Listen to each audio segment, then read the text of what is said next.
Hi guys, today's video we're going to learn this.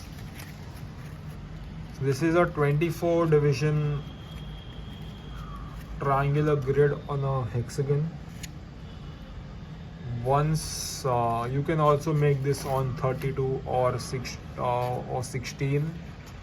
I think 16 and 24 are the best. Bigger would be little not that aesthetic. For this, the crease pattern is very simple. You're going to create alternate hexagons.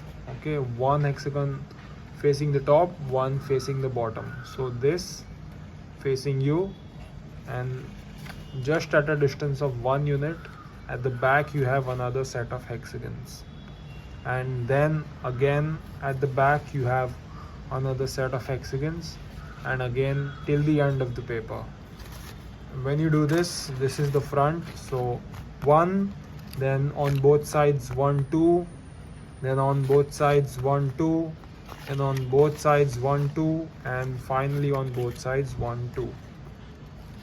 That's it about this. Does not need any explanation. The crease pattern is self-explanatory. All right, I hope you understood and hope you enjoy folding. Thank you.